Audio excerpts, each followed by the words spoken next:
Por que que as pessoas têm desbiose intestinal? Por uma série de fatores, principalmente por hábitos alimentares errados, errados no sentido de alto consumo de gorduras hidrogenadas, alto consumo de produtos industrializados, cheios de conservantes, corantes, adoçantes, baixo consumo de fibra, consumo muito alto de carne, né, de proteínas animais, muito alto, que eu falo assim, essas pessoas que agora tá na moda também, né, viver comendo apenas carne. Esses dias me mandaram um vídeo de uma nutricionista, depois eu descobri que era uma nutricionista, ela comendo um bife, assim, com uma camada de gordura na praia, né? Tipo assim, umas coisas que são para chamar atenção mesmo. E a gente sabe que o consumo exagerado de proteína, não é o consumo de proteína, mas o consumo exagerado de proteína, sim, leva ao desequilíbrio da microbiota intestinal, porque você alimenta somente um grupo de bactérias e não alimenta o outro grupo de bactérias que não é dependente de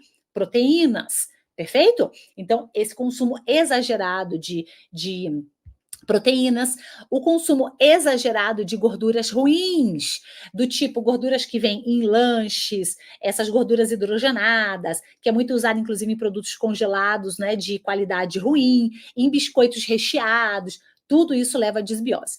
Uma outra questão também que leva a desbiose intestinal é o uso de medicamentos, principalmente da automedicação. Então, aquela pessoa que toma remédio para qualquer coisa. Tô doente não, tô com uma dorzinha aqui, vou tomar um remédio. Tô com uma dorzinha, vou tomar um remédio. A rainha do remédio. Tem pessoas que são rainhas e reis do remédio, tá?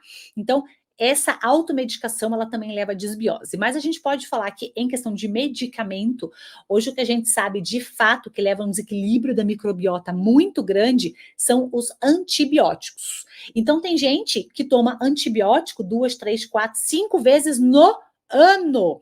E a gente sabe que o efeito desse antibiótico é extremamente deletério, ou seja, esse antibiótico de fato ele faz um grande estrago nesse intestino, porque antibiótico é antibiota, né? Nós estamos falando de microbiota. Então aquela pessoa que está sempre, ai Nutri, mas eu tomo antibiótico porque eu estou sempre doente. Então você tem que cuidar mais ainda da sua microbiota. Por quê?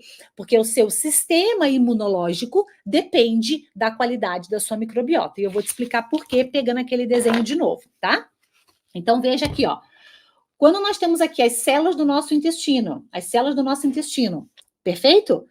O nosso sistema imunológico, ele está aqui dentro, aqui embaixo, aqui, ó, dentro já ali do nosso sangue.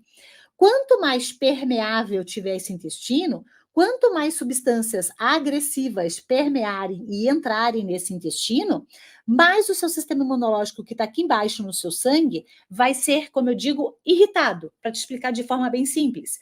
Quanto mais irritado, quanto mais instigado ele for, ele vai reagir muito mais. Então, aquelas pessoas que estão sempre doentes, aquela pessoa que está sempre com alguma coisa, é uma pessoa que, sem dúvida nenhuma, ela tem um quadro de desbiose intestinal, um desequilíbrio da microbiota intestinal.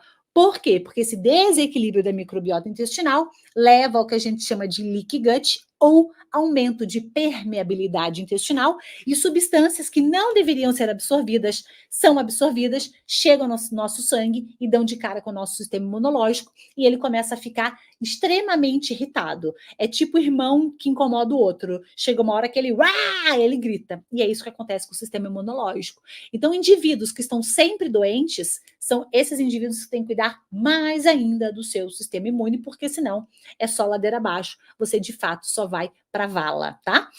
Outra coisa também que aumenta muito esse quadro de desbiose, lembrando que desbiose não é doença, gente, pelo amor de Deus, guardem isso na cabeça. Desbiose não é doença, desbiose é uma condição de desequilíbrio da microbiota intestinal. Outra questão que impacta demais nesse desequilíbrio da microbiota intestinal é o fator estresse. Por quê? Porque a gente sabe que existe o eixo intestino-cérebro, então nós temos uma conexão via nervo vago, principalmente, que é um nervo, como eu costumo usar de exemplo, como se tivesse um barbante conectando o seu cérebro ao seu intestino, e esse barbante é um nervo, e por um nervo nós temos impulsos que são transmitidos. Então nós temos essa conexão, essa conversa entre cérebro e intestino acontecendo o tempo inteiro.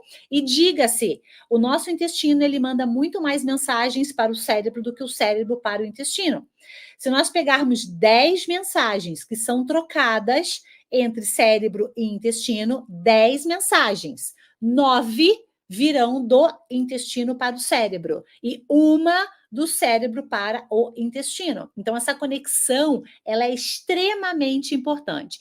E a gente sabe que, em situações de estresse, nós temos um hormônio que fica desequilibrado, que é o hormônio que se chama cortisol. Então, esse cortisol aumenta em situações de estresse crônico. Não aquele estresse de você ter que se defender de um perigo, de você ter que atravessar uma rua, isso também gera estresse. Óbvio, você tem aí o que a gente chama de sistema luta e fuga, sobrevivência. Por isso que nós estamos no mundo há milhares de anos, porque nós sobrevivemos graças ao nosso sistema, né, de fuga e defesa. Porém, as pessoas que vivem em estresse constante por causa de trabalho, por causa de hábitos de vida, porque são pessoas extremamente ansiosas, isso é um estresse crônico, é o estresse que não passa. Esse estresse crônico, ele mantém cortisol muito alto e esse cortisol, ele impacta a saúde digestiva. E nós temos, sim, a alteração dessa microbiota, dessa microbiologia intestinal, dessas bactérias intestinais, por conta desse aumento de cortisol do estresse crônico. Então, o estresse é um grande fator que impacta no desenvolvimento dessa condição intestinal, que é a disbiose. Lembrando mais uma vez, disbiose não é doença. Eu vou falar isso mais 1000 vezes até isso ficar claro. Eu vou fazer um meme na internet. Disbiose não é doença. Disbiose é uma condição de desequilíbrio da microbiota intestinal. Perfeito? Então, outro fator que também impacta bastante nesse desequilíbrio da microbiota intestinal. Sono. Nós sabemos que o sono é um momento de reparação, reparação de células do nosso corpo inteiro. E o que é a microbiota? Células. Do que é formado o nosso intestino? Células. Então, nós temos que ter um sono reparador, aquele sono que dormimos e acordamos descansadas, descansados. Esse é um fator também muito impactante e que cada vez mais as pessoas dormem cada vez pior, né? Por conta do uso de telas, principalmente ali ao deitar, por conta de não fazer higiene do sono, por conta de viverem estressadas, já dormindo pensando no outro dia, nos problemas e tudo mais. Perfeito?